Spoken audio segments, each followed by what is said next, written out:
You've heard it here first. Life after death is just like Fight Club.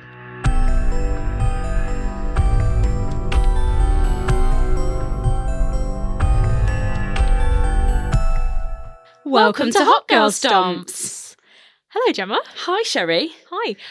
This episode, I am so completely unprepared. Gemma is taking it away, and I feel like a little bit of a princess today because I'm having to put no effort into this podcast. You're just maxing, relaxing over in that corner, aren't you? Gonna chill over here. You're just gonna chill. It's been a hot minute. It has been a hot minute. It's been a hot minute since we've sat down and recorded an episode because we do record a little bit in advance, but it's been a rough couple of months in terms of busyness and stuff. So we've kind of like cancelled, we'll do it next week. And then we've finally got to the point where we're like, we really actually need to record some episodes But now. I'm feeling good though, because I feel like, we've had a nice little bit of a bit of a break, which I think is needed sometimes, but I'm feeling like revitalised, re-energised.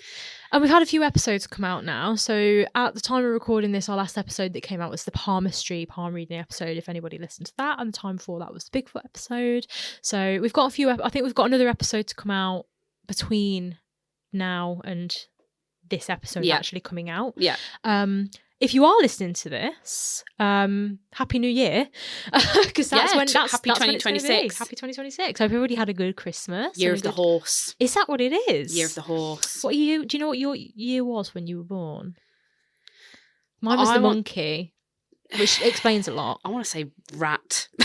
Maybe it was. Do you know what? I think it might have been the year before me. Should we Google it right now? Google it right now. Gemma and I went on a walk earlier today, and currently it's a couple of days past the cold moon, which is the December moon, and we were talking about our moons, and my moon is the worm moon, which I was really upset about when I found that out, because like of all of the moons, it's like a wolf moon, the hunter's moon, the pink moon. I get the worm moon, which I was really upset about. Have you ever looked at what that actually means? No, I have not, because as soon as I found out it was the worm moon, I lost all interest entirely. Because what is that, really? What is that? But yeah, my year of birth was the year of the monkey, which I'm you also are not a monkey. surprised. You are a monkey. I am, yeah. So it's not rat. It's not a rat. Okay. Do you want to take another guess? The ox. You're laughing, so I feel like it might be something silly. You just associate me with an ox. No. Is that what you know, like those Instagram things you can do of like how I see my best friend? You just put me down as an ox. That wasn't what I was thinking. I was just thinking, for some reason, that's the only. I think that's one of the Chinese like New Year. Yeah, I think so. Yeah, I don't know. Ox just popped into my brain. No, 1991 was the year of the metal goat. Not just any goat, the metal goat. Metal death to all but metal goats. That's so specific. That's so specific. Why is it a metal goat? I don't know. Right, I'll tell you. Please do. I'm very intrigued. What are we on here? The metal goat. Oh, it says sheep/goat. Okay, so metal sheep. Yeah. I'm here for it. I think all years have an element as well as... Really? Yeah, so we'll double check yours okay, yes, see I'm if you're like a intrigued. steel monkey or something. Oh. Sheep/goat is the 8th in the 12-year cycle of the Chinese zodiac, blah, blah, blah, blah, blah. Among the animals that people like most, docile, mellow and timid. Goats are not docile, mellow, and timid. Goats are like... They scare me so much. Like my friend Kate is in love with baby goats, and every time we go to a zoo, she makes me go through the goat enclosure, and it's genuinely terrifying. They're evil. There's a reason why they're a satanic symbol. That's all I'm going to say. Not that I'm saying that's you. Yeah, but I'm saying that's you, but I'm just saying they are not docile in any way. No, they absolutely not. Absolutely not. But 2025, I know, was the year of the snake. Okay. So lots of shedding. All right. Away, deconstructing. Do you know what? That makes total sense for the year I have had. Yeah, 1,000%. I think I can apply it a lot as well. Whereas 2026 is going to be the year of the horse. So a lot of like movement forward and like power, boldness strong. And power. Yeah. It better be. Hopefully. It better be, because I started off my 2025. I got to May, June, and I was like, do you know what? This could be my year. I actually had a good start to the year. And then everything was downhill from there. Yeah. I was diagnosed with ADHD. I was diagnosed with a chronic illness. It's like, wow. What the latter end of 2025 wanted to throw at me. Thank you. Thanks. So I'm hoping that it's a strong year 2026. Yes. How was your 2025 on reflection? On reflection, I think maybe not quite in the same vein as you, but I think without going into too much detail, like I think obviously I've had a lot of upheaval this year, haven't I? Job stuff. But even like hobbies and like deconstructing routines and throwing everything up in the air and saying started the podcast. Yeah, started the podcast. Like, I mean, that's the good thing that happened in the latter half of 2025 for both of us, really. But no, I think a lot of deconstructing I can definitely apply, and then hopefully, I feel like I put a lot of blood, sweat, and tears went into 25. Yeah, for me. Yeah. Hopefully, all for the good, Mm-hmm. and hopefully, going into 2026 with the year of the horse, that will be like blazing on into the horizon now. Hopefully, I think because at the moment we're recording this in December, so we're not actually into 2026 yet. But I think you and I, ready for like our next episodes that we start filming in January, should probably do our like year horoscope, year tarot. Yes. I know, I mean, you guys are going to have found out by now in the episode that we did around psychics and stuff like that, and we do discuss that I'm not particularly fond of like horoscopes. I don't really believe that sort of things, but tarot I'm a little bit more open to, so I feel like maybe we need to do like a year tarot and we can share that with you guys. Pretty much at the minute we're using the Facebook and the Instagram. I'm trying to get better with the TikTok. I'm not very good at the TikTokies. I don't understand how the TikTokies works. I'm learning. Twitter I've all but binned off. I'm sorry if you guys use Twitter at this point, but we'll probably share some of our tarot results, I would say, on the other socials that we're using. And I think so. It'd be interesting to see your guys, maybe if any of you had tarot readings or psychic readings or anything for your 2025, maybe come and let us know if any of that was real, if any of that came true, especially off the back of one of our most recent episodes, our psychic reading episode. I'd be really interested to know if anybody had any psychic readings that they can share with us as well. Come and deconstruct your 2025 with us on our socials. And your big plans for 2026. We would love that. Yeah, Gemma and I are doing a vision board for 2026. We've got plans for our year, so stay tuned for those as well. We have. And if you have any suggestions for what should go on our vision board for 2026, yes, topics, please do. Things we should do, places maybe we should go and do some more investigations as well. It'd be interesting. Yeah, and then just before you jump into your topic, because like I say, Gemma has done all of the research for this. I am literally going to sit back. You are a lady of leisure relax, today. Listen, react, that sort of thing. Gemma and I, as I mentioned, we went on a walk this evening, and we saw a shooting star meteor. We did. Which Gemma was like, "What is that?" I'm still shocked. Mind blown. I'm still trying to convince myself that we didn't. Yeah. But we must have done. In fairness, so I have seen shooting stars before. I've seen a few. However, that one was, and I know what was happening with it, but obviously I can understand if that was your first shooting star, it was a pretty spectacular one, because it had obviously entered the atmosphere. It was obviously a meteor, and that's what shooting stars are. They're meteors, as far as I'm aware. Someone correct me if I'm wrong. But it had obviously entered the atmosphere and it was burning up because it had like the trail of like the fire behind it. Yeah. It wasn't as if it was like about to land on us or anything like that, but it was quite obviously clearly quite far away.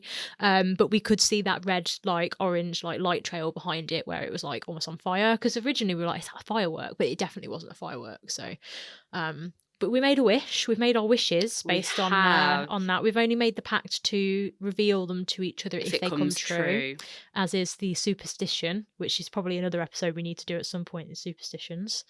And then there was one more thing I wanted to share with you. I thought I saw a ghost, and I've been meaning to bring it up. No, I haven't. I didn't. But at the time I did. But you've waited till now to tell me. I have forgotten. I forgot the last couple of episodes that we recorded. I forgot to mention it. So it was literally the week of Halloween. Stop. And I think because of how busy our Halloween weekend was with our recording schedule for the episodes that we did, I think it just completely slipped my mind to mention it. So it was the week of Halloween, and I was driving home from work, and I drive through a village right on the edge of the town that I work in, and the very, very last house before you get to the countryside, because I drive through all the back roads, it was obviously dark. And there were other cars around, there were other people around, but there's a house right on the corner. It's like a really, really tight S-bend corner. And they've got a really big garden wall and like a really long driveway up to their house. And there was a person standing there, and they were so tall. Have you seen the Haunting of Hill House, the TV show? Girl. Have you seen it? You have, haven't you? More than once. Same. If you guys have not seen it, just Google the bowler hat man. I knew that you knew where that was going. This is how tall this person was, and they were in like a long trench coat. And they were just standing. The hat man is following you. Well, they were just standing, like facing the house, but like leaning over. You know, like the sorry, spoiler alert for Haunting of Hill House. Was it a Halloween? It has been out. No, it wasn't Halloween day. It was like a few days, like 5-6 days before, like the start of that Halloween weekend. Like was the it start just of like the week. a decoration they'd put out? No. It was a real person because they were moving. Okay. So in that episode where he comes into Luke and Nell's bedroom and he's like leans over the beds to look at the kids and check on them in the night, like his whole body kind of leans, doesn't it? It was like they did that, but they were leaning over the wall and looking at something that was on the wall. And I was obviously driving, so I'm trying to pay attention to driving. And I get past it, like no one is looking at, like no one else in the area is like looking at this person. And this person is just leaning forward, like over, with this full like floor length trench coat on. And then just as I drove past, they turned and it was a woman. And I was like, that was just really, really weird. I'm convinced it was a real person. I'm sure they were just like reading a newspaper or something. But why though would they have been standing at the end of like the last house before the country roads start, leaning over, their whole body leaning over, looking at this newspaper on the wall? I don't know. But it was really weird. But that was the same week, or like a few days after, we went on our psychic night, which you guys will have now heard the episode of us deconstructing that. And your mum's friend told us a story about a road that is just down the road from my house that I grew up on. Like the street I grew up on, I used to play down there all the time. And her sons were driving home and saw a person like drenched in the rain standing under a lamppost, and then they found out that there was a person that had a funeral director who had died down that lane, and that people have seen this funeral director. So I don't know if in my head like that, like just left a bit power of of suggestion has, and it was Halloween weekend and I was gearing up for us going on our Halloween like event. I don't know, but I've been kept meaning every time I've been with you, I'm like, no, I've got to mention it on the podcast. I can't just tell you, I've got to tell you on the podcast. And every time I've forgotten. So there you go. I may have seen a ghost. I don't know. So when they didn't have a hat on though. No. So what made you, when they turned and you were like, oh, it's a woman? Like what?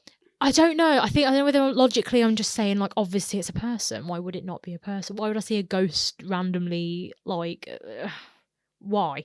But like maybe it was just a really, really tall woman in a very, very long, big, thick trench coat. And it was like a proper big, thick, like, you know, almost like a fisherman's like trench coat. Was it like one of those dry robe things? No, like a proper fisherman's, like, you know, the really heavy big ones. One of those. Really weird. So anyway, I just thought I'd get that out of the way. What have you got for me this week? I love that. I've never seen ghosts. It annoys me. Anyway, going straight into the topic. So, this week I'm going to be, so I think always at the heart of this podcast, we're trying to unpick or ascertain actual evidence of there being something beyond the living world that we know, and understand. We want answers. And the more I'm trying to like think of topics where I'm like, can we actually like it's always like, can we get to the bottom of this, isn't it? I guess at the end of the day. And I think one massive topic that we kind of like, one of the few paranormal experiences that as a wider society we just kind of accept, don't really talk about, and just move on, is children. Okay. Specifically. Creepy children. Creepy children is in black-eyed children? No. Like dead children? Living children. Who do and say creepy things? Yeah. Okay. This is coming from you being a mother, I'm assuming. A mother of two, yeah. Yeah. Are children the gateway and probably one of the most reliable pieces of evidence we have that the paranormal exists. They do say children and animals are susceptible. Why that is, don't know. Innocence, maybe. I think you could probably reliably talk to anybody in your life and they will have a story of either something their parents have told them they used to say as a child that was strange. Yes. They remember very vague memories of being able to see or hear things. Yeah. Or you've got like a sibling that used to say, like, they will have some kind of story from when they're like really little. From childhood or other people from childhood who have had some dealings with the paranormal and we just kind of brush it off. Kids say weird things. Kids say weird things. Kids just don't understand what they're saying. Yeah. They don't have the language to express. They don't know it's wrong to say what they're saying or that it's weird or unusual. So they just say it unfiltered, don't they? Yeah. So without making this into a 2-hour episode, I'm going to just dive into like a couple of different pockets of things that stories and experiences that children particularly experience, and just that I think actually should we be looking at children more? Like, interestingly enough, me and Cheri have literally just gotten off a podcast discussion with Kieran O'Keefe on the science of ghosts. Yes. Are we missing something by not taking these doing studies? I suppose you've got to be careful with children. Of course, who is going to willingly thrust their children at scientists to like be studied and stuff? Well, just on that Dr. Kieran O'Keefe thing, we watched one of the Seed Talks. If you don't know about Seed Talks, they do in-person talks, but they do online talks as well. And the moment, you guys know me at this point, this is going to become a running joke at this point. I love Dr. Kieran O'Keefe. Platonically, I love him. I want to get a poster of him potentially for this I would have that like in my bedroom. Like I would go to sleep like, like a deity, but he's like my deity. Like good night, Dr. Kieran O'Keefe. Not to make it weird, because not in that way. But yeah, because it was there was a Q&A part of it, and he was discussing doing like a certain study into how people talk about how like fake stories or people who are telling the truth or perceive that they are telling the truth tell the stories differently about their experiences, and somebody asked, and like a bunch of us jumped onto it. Obviously me newly ADHD diagnosed, it's something that resonates with me very much. People were asking about, do you do studies into specifically neurodivergent people and how they perceive the paranormal and experience the paranormal? To which she said no, but it is something I'm desperately wanting to do within the next year or two. So that brings Gemma back to obviously that children, like, are we not doing enough studies with what children are seeing? I'm sure there are, and I would be very interested to find out. Like, I know they do studies, and sorry if I'm encroaching on one of your topics you're going to bring up, but like the whole past life children thing. Gemma's nodding and smiling at me. I'm not going to go into it, but I know they do the odd study, but it's nowhere near, it's not like thousands in order to get a real reading. No. So yeah, I but then you've got to be really careful with kids, haven't you? You have. So yes, but I'll start off with some of the stories then. So cue more serious music, Lewis. We're going to bring the atmosphere down now. Have you ever heard of Ryan Hammonds specifically? I have not. Okay. So you've led me quite beautifully into one particular thing that comes up really often is children remembering past lives, or saying they've been here before, and it's this, there's like a magic time frame between 2 and 7, where obviously, because prior to 2, obviously babies, you're not expressing yourself. They don't have the language to express themselves, so whether babies see things or hear things and we just don't know, and then unfortunately after 6, like, memories seem to fade, or whether just something happens at that point. I suppose the seriousness of life starts to the brain develops differently. Differently, exactly. Which is also the window of kids having imaginary friends as well, and all this interesting stuff. There's like this magic window of like kids experience it, or remembering their experiences of past lives between 2 and 7. And Ryan Hammonds, who was 5 when he started to really express these particular feelings. It started out with like night terrors. He would have really intense nightmares and would wake up like screaming. And his background was actually, he was from quite a Southern Baptist background family, so not a family that would, like, if my kids started talking about past lives, I'd be like, tell me more, like whatever. So where this little boy had I don't think he would have probably been encouraged in that type of thing. It would have heard that kind of talk. I imagine it wasn't probably was conditioned. a bit of a taboo subject. Yeah, anything like that. Yeah. So very, very strange. So his mother found it quite alarming to start with, when he just kept saying, "Mummy, I think I've been someone else before." He would say he remembered very specific details, like he remembered having specifically 2 sisters, having had 5 marriages before, having had 5 wives. He felt like he'd been someone that had lived in Hollywood previously, that sort of like prime time in the 50s, that sort of high Hollywood lifestyle. And so again, to be honest, the Hollywood 1950s blokes and women, they all got married about 5 or 6 times. Yeah, so that would track, exactly. actually. Yeah.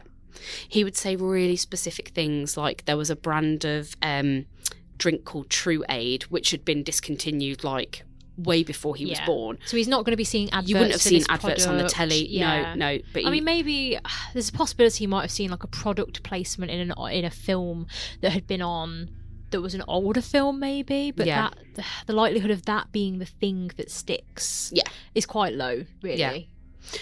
So this all got more and more intense. It went from the night terrors to he would just randomly come out with these sort of things, and eventually his mum didn't tell his dad about it, because she was obviously, again, Southern Baptist, like quite conservative. This seemed quite strange to her, but she was trying to like she would take him to the library and they'd get books about Hollywood out, and she was just like, maybe if he just, like, because he kept wanting to say to his mum, I want to go back to Hollywood, I want to go back to Hollywood. So she maybe thought it was a bit of like a hyperfixation. Yeah, so from just him, like or maybe something. just an interest that needs to get it out of his system. Get it out of his system, exactly, yeah.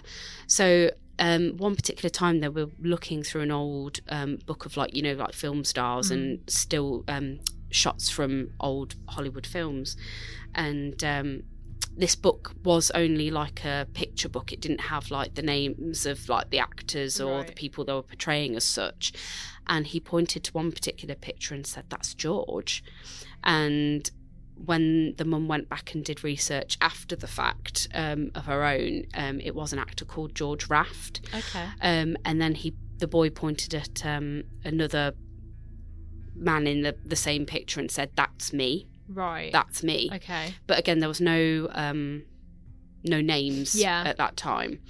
And eventually the mum got in contact with Dr. John Tucker, who famously had an interest of these kids that express past lives. Yeah. And like you quite rightly said, it's an acknowledged phenomenon. Like he is a doctor, and he is funded by a university to do these studies. There are universities that do fund this. I can't remember. There's one in America specifically that is it's probably the leading this one university in this sort of thing. Yeah. And just during my research, they literally have like 2,500 cases of these kids that have come up with like very specific. So it's not enough to be accepted by the university and go on to the study if like a kid just has a throwaway comment like, "You're not my mum." Whittled down. These are whittled down kids that come out with really specific researchable facts, geographical locations. Where I'm assuming they've kind of tested that they names haven't of relatives, been things like that. This information and stuff like that. So 2,500. So that's quite a lot, is isn't it? Considering this is like one university that is doing this study, and this is another thing that we picked up on in this Dr. Kieran O'Keefe seminar today, in that I think he said, and the number might be incorrect, he said there's only 300 parapsychologists at PhD level in the whole of the world. And science-wise, like science has not caught up with studying the paranormal, in that it's basically just not studied anywhere. Now imagine if we applied the same level of science and research as we do to cancer, for example, the amount of money and the amount of universities and different people that are studying that to this, that 2,500 number is probably vastly more than that figure. 100%. Really. Yeah. So with the help of Dr. John Tucker, Ryan's mum, they went away and started digging into, they were trying to find this man because he wasn't, and this is the interesting thing, you know, it would be something if, I don't know, he'd seen a picture of like Fred Astaire, Gene Kelly, like someone everyone recognises. Someone even at 5, perhaps subconsciously, his mum's Laurence been watching, Olivier, someone famous on the telly, and they just think, oh, I want to be him. Like, even though they don't understand it in their own mind. Absolutely. But this was an actor called Marty Martin. Okay. And he was only an extra. Right, so he was certainly not prolific, known. This boy could not have read there was no autobiography that existed, nothing. He was not famous enough. And even if he had by chance seen a film that he was an extra in, how much screen time do extras get? Not a lot. Yeah. How would he know anything about this man or the other man in the photo by name? Yeah. By that point, impossible. In my opinion. Yeah, and this is what's really interesting about this particular case, because obviously there was just such reams of stuff that he knew, and it's been quite well documented. Right. Dr. John Tucker was able eventually to facilitate a meeting with one of Marty's. So I think I'm correct in saying Marty had, which Ryan knew. He said, "I've got 2 daughters, 3 sons." Yeah. And 5 wives. Yeah. I don't know if they're all from the same mum, but 3 sons and 2 daughters. Dr. John Tucker managed to. His name actually John Tucker? Yeah. That's hilarious. Because there's a film called John Tucker, isn't there? Yeah. I love that. Sorry, continue. No, it's okay. Sorry. Yeah, Dr. John Tucker managed to get in contact with one of Marty's daughters, who was quite resistant to get in contact at the start. Right. Because obviously if someone contacts you like, this random boy from like, I think he was from like rural Ohio or something, or Mississippi somewhere, thinks he was your dad in a past life, you're going to be like, what on earth? Yeah. But no, they did eventually correlate a meeting, and like 90%, like the kid knew that he used to live somewhere called Rock, and it was like Rockvale Avenue. Right, okay. He did indeed have 3 sons, 2 daughters. He'd had 5. So all this really specific niche information. He enjoyed a true aid. That was true. Yeah. Like all this really specific stuff. What year was stuff. this kid? Do you know what year all of this was happening with this child? I didn't write that down, stupidly enough. No, that's okay. I'm assuming fairly modern. This is like a fairly modern thing. Yeah, he's obviously grown up now. I'm going to say probably like 80s, something like that. Okay. Like mid to late 80s. Yeah. But yeah, so I just found that like it's a fun enough story to tell, but when you actually sit and think about it, like that is actually mind blowing. Absolutely. Like how if you're not a believer, explain that. Explain it, and that's what I mean. Well, I watched a documentary years ago. Like I am a big fan of like Blaze TV and those channels that have got like Ancient Aliens and all of that stuff. So I used to, when I had a TV subscription, because I don't anymore, I basically just used to watch those channels with all of those like conspiracy theory shows and psychic shows and stuff like that, even when I was a teenager. And this show just happened to come on, and it was about past life stuff, and like one woman ended up going in and helping with a murder case with the local police. Like they called her in, sorry, no, she was a psychic, not past life, but then they got a call from a mother with this child who was convinced that he remembered like how he died in his past life, to the point that he had given a name, like what his previous name was, how he died in the, and apologies for, you know, a bit of a content warning, but like he'd been struck in the back of the head by, I think, either a fire axe or a sledgehammer. I can't remember which of the two it was. Very similar weapon, and remembered where he'd been buried, and he led them to a grave, or to like the middle of nowhere in this like random field, and sure enough, there was a body there that had a skull that had been caved in at the back, and they'd tested it, and it was belonging to a man that was similar age as a missing person of the name that this kid gave, and it was all on this like documentary, and this kid was like 6-7 years old. Like, how on earth? And it wasn't in the same town. Like, they ended up travelling by plane to go to visit this sheriff's office that they'd called into, and they took a chance because this particular sheriff's office, like, I think the whole show was around them and like them using psychics and past life regression to solve crimes, basically. And obviously it was very controversial, and a lot of people are like, "What are you doing? That's really weird and like scary," and they're faking it and blah blah blah. But this kid led them to a body, like, in the middle of nowhere. And I just don't know how you can possibly explain that. I just think it's like, someone better than me out there must probably has an explanation. But I, like, logic brain Cheri, cannot explain that. No. At all. No. And there were other really famous cases as well, but I really liked this one because it was so, like I say, just niche. Like there was one other little boy that, like, again, is a really famous case. Like I could have bought several books on him if I'd wanted to when I was doing my research. But he was a bit more centered. Apparently, he could describe a whole life that he'd previously been like a World War II soldier. Oh, wow. And like he could name all, like, you know, like the aircraft specific names and all of that kind of stuff. Yeah.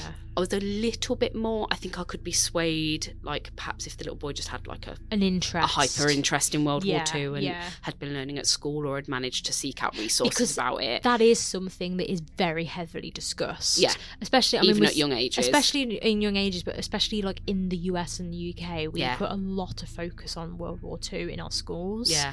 And do visits. You know, I visited Ypres when I was in school, which is, you know, where the famous battleground in Belgium. We put a lot of emphasis on World War I and II, so that is definitely something that he could learn. But 1950s, an extra in 1950s Hollywood, not really something he's going to be picked up anywhere. No, and you've specifically had five wives, 5 kids, like no. Lived on Rockwood Avenue. I just couldn't.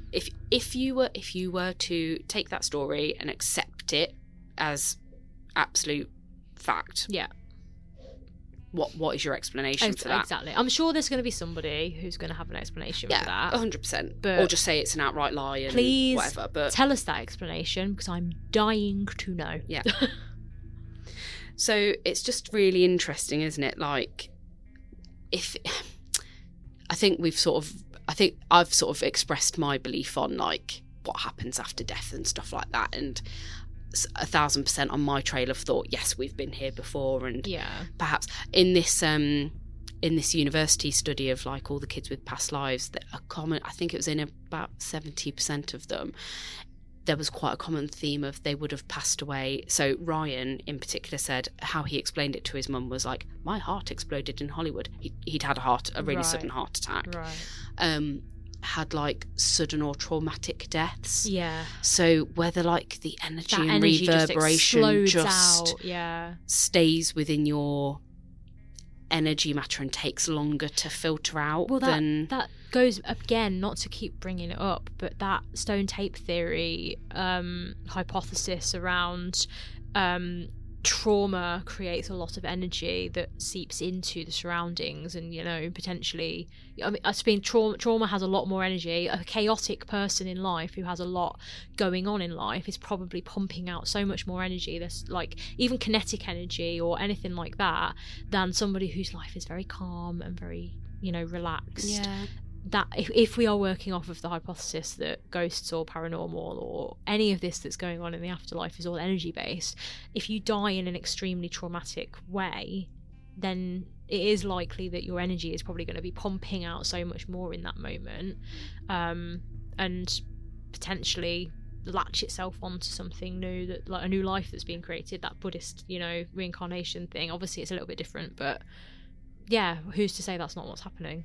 And then, like, sorry, just flipping back to Ryan for a second, one thing that, like, unnerved me a little bit about the story, so apparently the meeting with the daughter was, like, really awkward, and I can imagine it would be, because... Could you imagine somebody ringing you and saying, like... It'd just be mental, wouldn't it, sitting down with this kid? My kid thinks that he was your granddad. Yeah, be like, or your dad, yeah. Even me and you, who are really into this, I would be like... What on earth? Get the F out.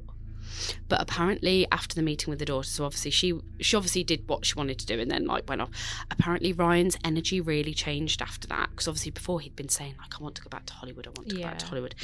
After this meeting, apparently he said to his mum, like, about his own daughter, like, oh, her energy's changed, like, and he never expressed an interest in going back to Hollywood ever again. Oh, so is there like an he missed underlying is there almost like a rule to this whole universe that yes, we've been here before and done stuff before, but we're not, to make contact. We're not meant to revisit it. I genuinely believe that, and the reason I believe that is because I've seen a lot of media, I've seen a lot of interviews with mediums, but I've also spoken to mediums before where they've been questioned around why can't the ghosts you're talking to just tell you what life after death is, and all of them say there is some unwritten rule that they cannot bypass when it comes to giving that answer about whether there is a God and whether once you have left that life and done what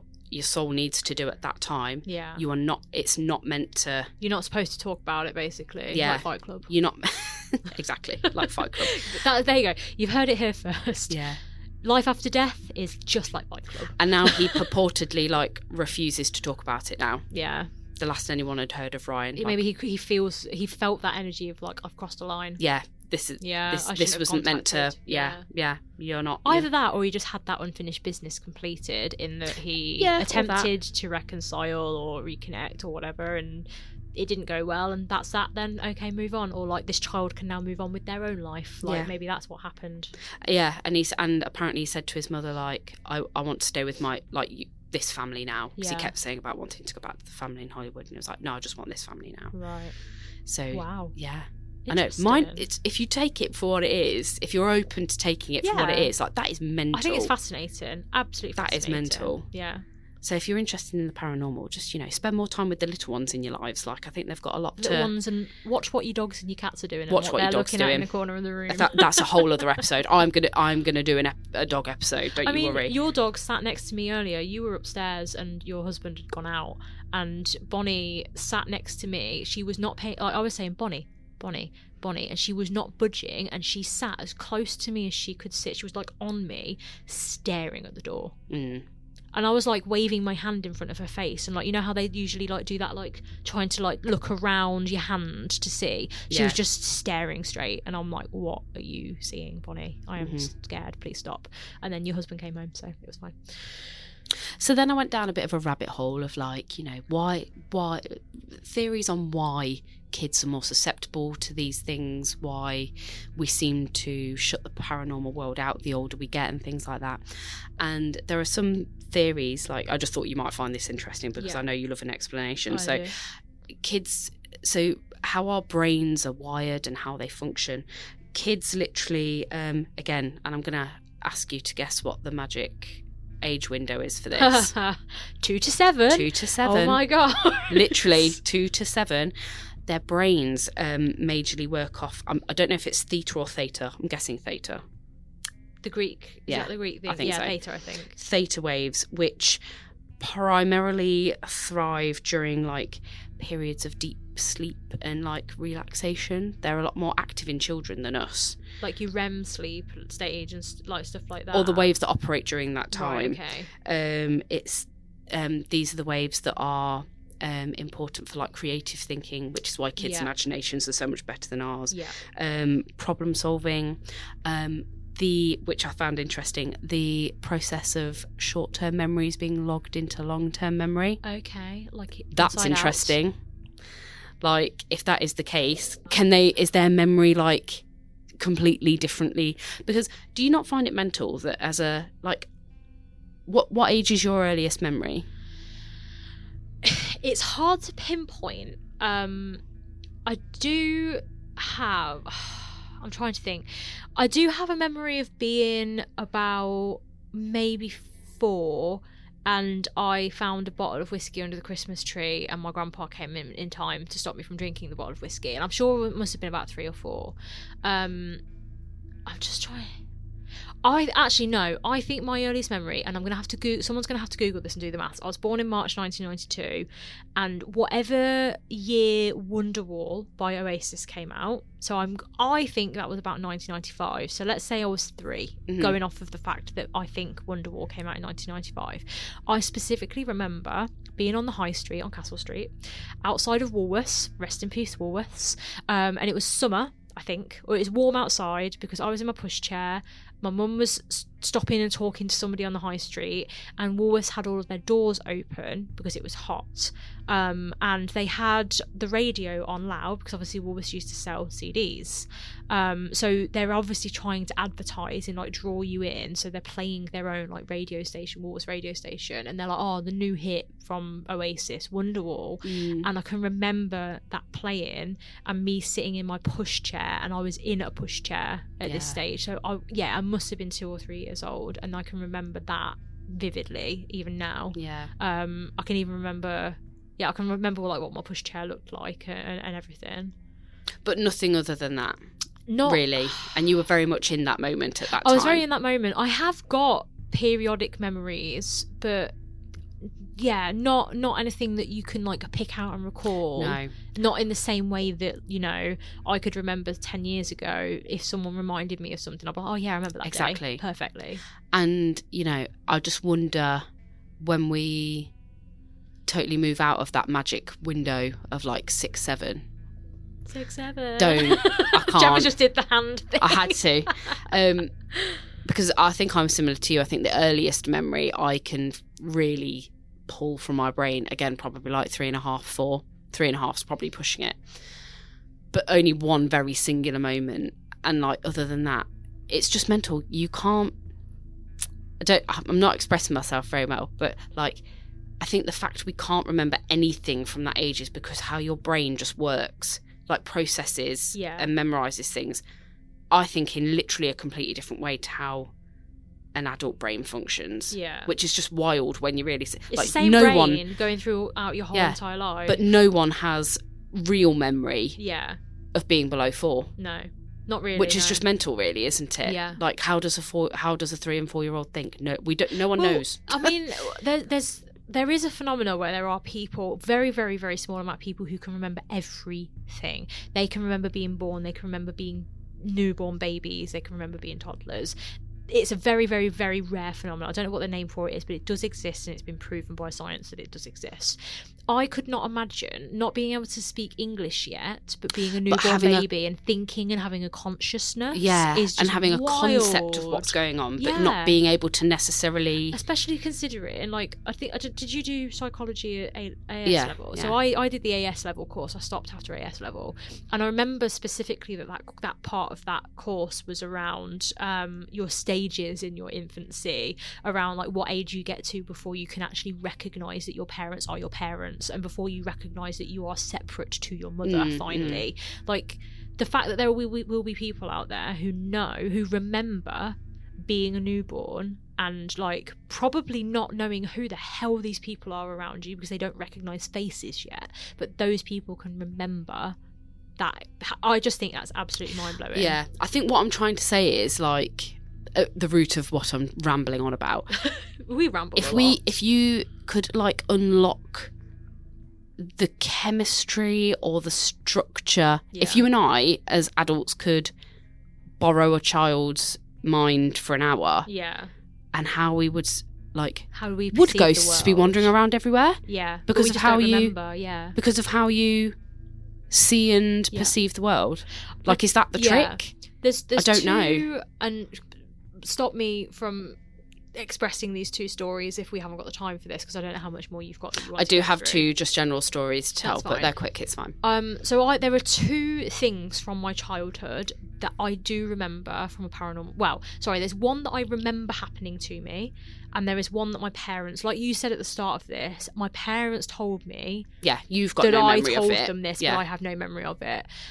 So the first one, I don't know how old I was, but my granddad had died by that point. My granddad died when I was 8, so I was a little bit older, and I was lying in bed. I had bunk beds at the time, and I was lying in bed, and I had a lamp at the end of my bed, and I always slept with the light on when I was a kid. I was a scaredy cat. I had a lamp on in my room. I always had the landing light on. So my room was lit up quite well. And I'm lying in bed and I just see this like ball of light just like float up from the bottom of my bed and just float next to me, like at the end of the bed, like in front of me, and then like move around the bed and then just disappear. And I remember not being afraid, and I think in my head consciously I just was like, that's my granddad coming to see me and check in on me. And that absolutely, from a psychological point of view, could be, I've lost my granddad, you know. Like, my grandma died before I was born. At that point I still had a grandpa and a nan that was living, so it was my first grandparent that I remember or have any experience of losing, and probably the first real person in my life really that I remember losing. So is it just that emotion wise I'm a young child and I miss my granddad, and maybe I've just made this up in my brain that this hasn't really happened? But I do remember like really perceiving that this actually really happened, and I was very calm about it, and I just remember thinking there's nothing for me to be scared of, it's just my granddad coming to say hello. And I told my mum about it, and my mum was very open to this stuff, so my mum was just like, oh, that's really nice, whatever, like didn't shoot it down. Totally unfazed. The one that they told me about, so as I mentioned, my grandma had passed away before I was born. She died in 1988, I want to say, which was 4 years before I was born. And I did not know what she looked like. My dad didn't really have photos of my grandma around the house. I don't know whether it was just too painful for him, but I didn't know what she looked like, and I certainly didn't know anything about her, because I think at this point I was probably too young. I believe I was about 2 years old. Okay. And I was in the bath, and you will obviously potentially remember my old layout, you know. The bathroom was right at the very end of the hall, and then if you're looking straight ahead, there was my spare room, and then there was my mum's, dad's room and my bedroom on like the right hand side, and then the stairs on the left. So it's just one big corridor. You can just see all of the rooms off of the top of the house. And I'm sat in the bath with the door open, the phone rings, which is in my mum and dad's room, and my mum for like 2 seconds, which I grilled her about as an adult, like as I was growing up, like, you left a child in the bath, how could you? And she'd be like, shut up. But she literally ran into the bedroom to grab the phone off the receiver quickly, just to check who it was. And in that time, a lady appeared, according to me telling my mum and dad this, a lady appeared in the spare bedroom doorway. A nurse, I called her a nurse, the nice nurse lady, walked across, sat down on the edge of the bath. She was making sure you weren't unsupervised. She was making sure I was not unsupervised. She sat on the edge of the bath, waited until my mum finished on the phone, and then just disappeared. And my mum came back, and she was like, oh, sorry. I think you've ever told me this before. Yeah, well, it's just something I've always remembered. And like, my mum comes rushing back in, and I'm like, it's fine, mummy, the lady was with me. And my mum's like, what? And apparently I explained it, and my mum had met my grandma. My grandmum and dad had been together just before my grandma passed away. And I explained what this lady looked like, and my mum told my dad, who then asked me to repeat the story because he didn't believe it. And my mum and dad were adamant, like for the rest of their lives basically, that was my grandma that had come to sit with me and make sure that I was okay. But I have no memory. I've tried to unlock that memory. It doesn't exist in my brain. I know. Weird. So annoying, isn't it? I know. Why do we lose this ability? I know. Why can't I? Well, actually, I don't want to witness somebody appearing in my spare bedroom and walking across the hall towards me and sitting on the edge of the bath when I'm in the bath. Not as an adult. Fair. I do not wish to experience this. Thank you. Thank you so much. Which brings me beautifully onto my friends have very kindly, who also have children, have allowed me to read some stories that they also... Actually, in fact, no, my first one is from her own experience, actually. Okay. Well, her brother's more specifically, but right. I will stop blabbing and get into the story at hand. So, shout out Naomi. This is the story she sent me. Myself and my younger brother were playing football in my nan's back garden. We accidentally kicked the ball over her neighbour's fence. We went and told my nan the ball had gone over the fence. She said, that's okay, just climb over the fence, which was quite a low fence apparently. While I was still in the house, my brother went back into the garden and attempted to retrieve our ball. He came running back in, looking very upset. My nan asked him what was wrong, and he told us Joe, the nan's neighbour, was stood at the top of the garden wagging his finger and shaking his head, telling my brother not to go in the garden. My nan suddenly looked confused and said, are you sure? My brother said, yes. Joe is very cross and won't let me get my ball back. Joe was an elderly man, my nan's neighbour for many years, who me and my brother were very familiar with, who had sadly passed away a few weeks before. Oh my God. Hence why my nan had said it was okay to climb over and retrieve our ball, as she knew the house was currently unoccupied. Oh my God. Was Joe really stood in the garden? This is what Naomi says. Was Joe really stood in the garden wagging his finger and shaking his head? I guess we'll never know. Oh my goodness. Wow. I was like, that is a story to have. That is mental. In death, Joe is like, get off my land. And do you know what I love about that story? Like, it's not in the dark. Yeah, daytime. They're not scared. Yeah. They don't know the neighbour's passed away. Yeah. The neighbour, yes, it's someone they know, but not someone they've got an emotional attachment to. Yeah. So like how you said you could almost sort of rationalise perceiving things as being loved ones because your brain wants it to be that way. Yeah. Her brother's not been like, do you know what? I haven't seen Joe in ages. I've not seen Joe next door in a few... I'm sorry, you can't Kids convince don't me. care about no, that. That's not going to have happened. No. Unless Joe was the kind of neighbour who would always give them like 50p, because 50p seemed to be the currency that you would receive from elderly people that back magical in the hexagon. 90s. That was the currency you wanted. Yeah, you used to get like 50p to go down the shop, and you could buy about 1,000 sweets with 50p in like 1997. Rest in peace, that economy. Unless he was one of those neighbours where they probably missed him from like a beneficial way of, I haven't seen Joe in ages, where's my 50p? Yeah. But I feel like she probably would have expressed that in the story if that was like a key point of like, if they'd had a close relationship where with was them. Joe? Yeah. And suddenly Joe's in the garden. Could you imagine her poor nan sending your grandkids over thinking there's no one in that house? Could you imagine, right, in your garden now, like your next door neighbours, if they passed away and your kids didn't know that the next door neighbour had passed away, and they came in and said, oh, blah blah blah, next door is standing in the garden, would you be comfortable like looking out of your window at night or like going in your garden anymore? Because I think I'd have to move. I think I'd have to move. Set the house on fire. Like I just don't. Oh no, Nan must have been crapping it. But what a brilliant story. It's a great story. And again, sort of like what I was saying with the past lives, if you are happy enough to take that, yeah, that kid's got no reason to lie. Mm-hmm. Like, what's your reasoning for that? Yeah. How do you explain that? Yeah. Mental. Scary. Kids are the key, I'm sure. Yes, they are. We need to go back and figure out what it is.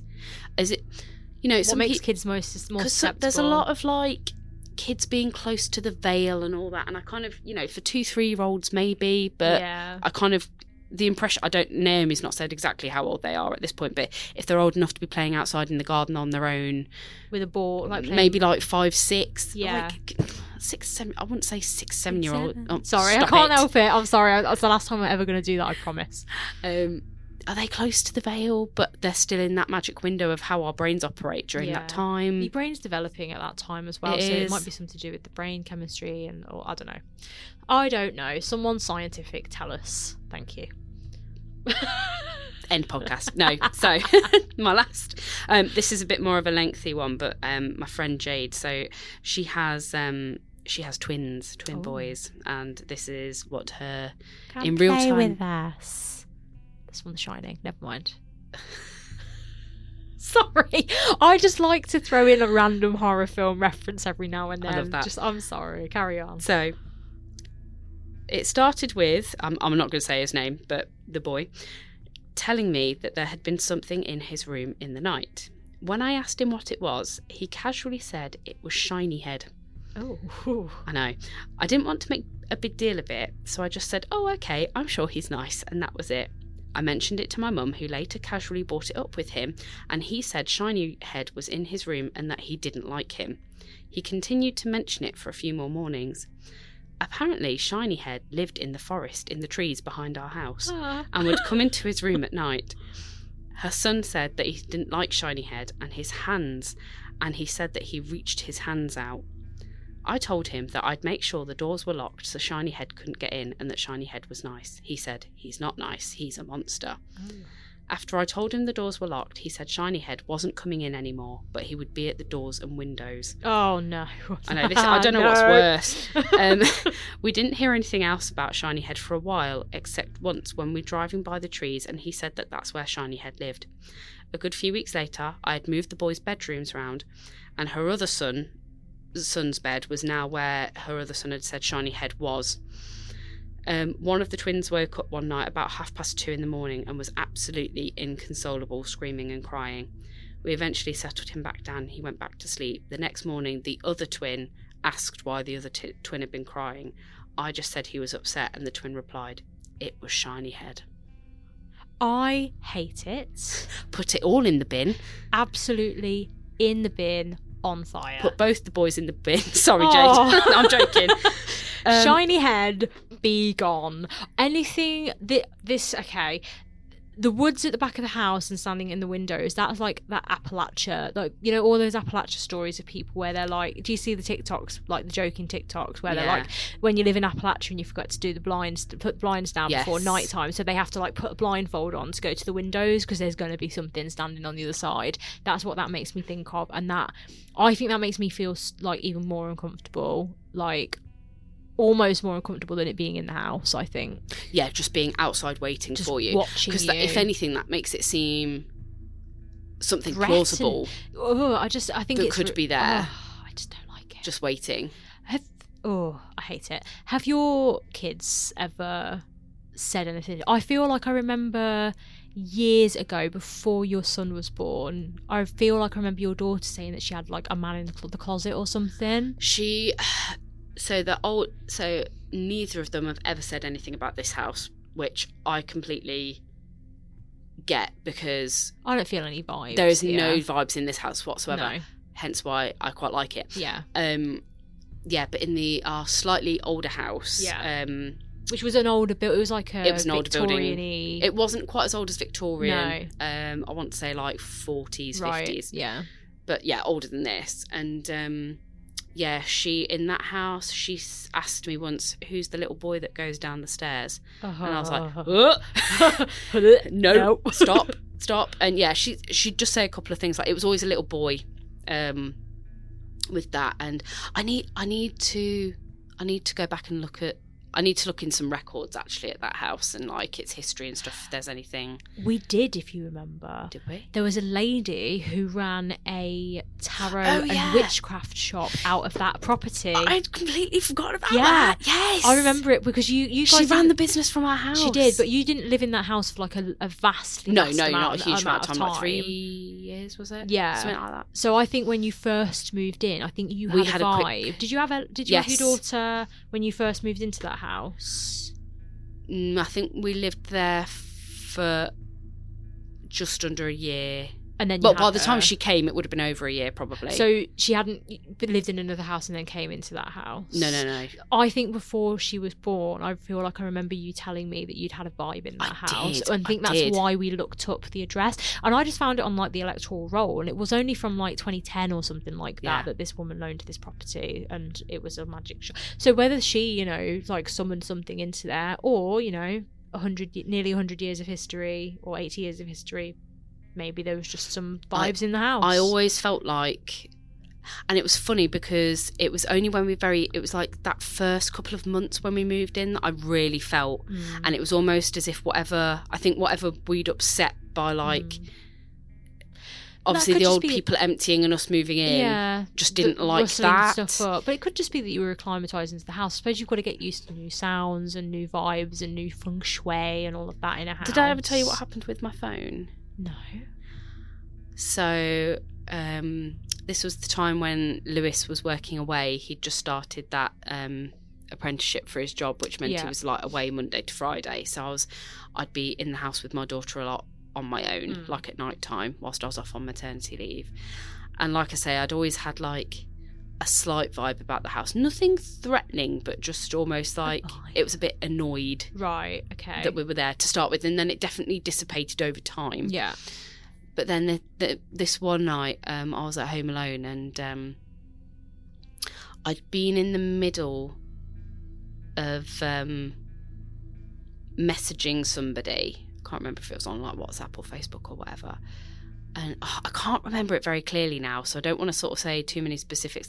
I don't know if I was like mid-typing and then you know when the phone has a bit of a moment because like you get water on the screen or I'd spilt something or something. It was like, you know, when the keyboard's almost typing itself. Yeah. I can't remember if I can't remember if it was that or whether I put the phone on the counter, not down but like upwards. I'd like rested it up against something, saw something, and then came back to it. And it just said, as if I'd typed it in the message to someone, "She's watching you."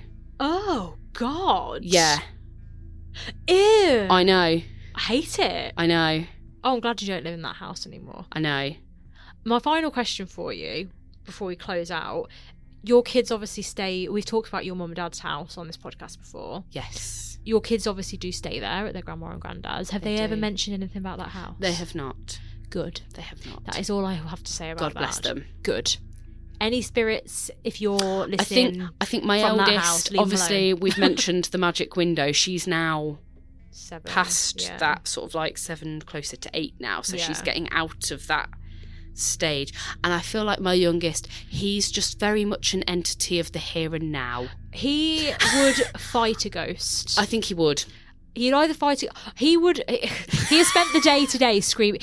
He was screaming at me earlier because I was giving him a bit of sass earlier. So he's like, "Cheri, no!" I think if there was a ghost that was in the room or a monster, he'd just go, "No, go away." Yeah. So I don't think he'd be scared. He's a very physical being of the here and now. So I may be surprised as he grows older, but I do not think he's going to be someone who's pondering the spiritual world. Your daughter's a little bit more sensitive. I think she is. Yeah. I think she is. I'm just saying, any spirits or ghosts, if there is a plane where you can hear when you're being talked to or about from another location, any spirits that happen to be in Gemma's mum and dad's house, you leave that child alone. Do not be giving her any of that childhood trauma that you gave to me and Gemma staying in that house.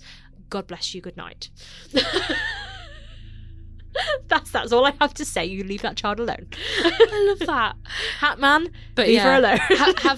have any of my stories sort of giving you food for thought, or have we just echoed what you've already thought about kids? Or I definitely think there is something to that, like a past life thing with children, and I do think it is either that like spot where your brain is developing and you just kind of forget that stuff in the back, but also when you said, you know, children are closer to the veil in terms of if we do believe that reincarnation is a thing, maybe it is just a case of, you know, the closer you are to when you were birthed in this new life, the more connected to that past life you are, and you just lose that connection as you get older. I think there is something to that. I don't know enough about it really, but I am more on the yes side than the no side with that side of things. I just think there is too much that I think a child couldn't know.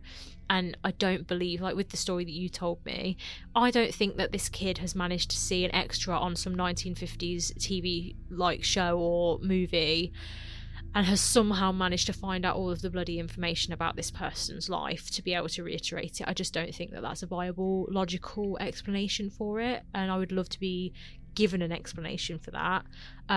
In terms of kids seeing stuff, I don't know what it is, I don't know why, but I do think that children just have that. I don't know whether it's because they're more open-minded, they're less cynical, they have less to think about. Like us as adults, our minds are very preoccupied. Busy. Yeah, our minds are not. We don't spend enough time, especially in this day and age. We do not spend enough time focusing on ourselves and opening up our minds to things that we care about and opening our spirits up, essentially. Whereas kids are so much more carefree, and I don't know whether their minds just allow that stuff to get in. But I do believe that children, I think, have got that interesting connection to spirit, or they just perceive more, they just see more, they just notice more than we do. But yeah, I'm fully on board. I'm glad I don't see shiny head though. I don't want to see shiny head. If I think I've got to give a shout out just to close the episode out. My cousin, by the way, a couple of weeks ago we had dinner, and she said, "I've listened to the first 2 episodes of this podcast. I cannot listen to any more because I listened to episode 1 and 2 during the day. Thought I'm fine. I'm a grown-up, I'm fine." Got into bed that night and could not sleep because she was scared she was going to see the Hat Man. And Valid. I am now scared that what if I go to sleep tonight and I wake up thinking I'm going to see Shiny Head with his hands out. with his hands out? Keep your hands to yourself, sir. Be gone. No. That's my thoughts. If I see any shiny heads, I'm going to be fuming. Oh. But thank you, Gemma. Thank you for listening. Regaling me with those stories. If anyone has seen anything as a child or has kids that have said stuff that has thoroughly terrified them, please write into us. Yeah. I'm not opposed to doing a want second to read episode. out more of your creepy kid stories. Similarly, like animals as well. If you've got any specific stories around your pets that have had a moment, please write in. And also, if you've got something, a story that you want to tell us, or if you've got thoughts on a previous episode, no matter how far back, even back to episode 1, please write into us. It's hotgirlstomps@gmail.com, or the Instagram, the Facebook, and so on and so forth.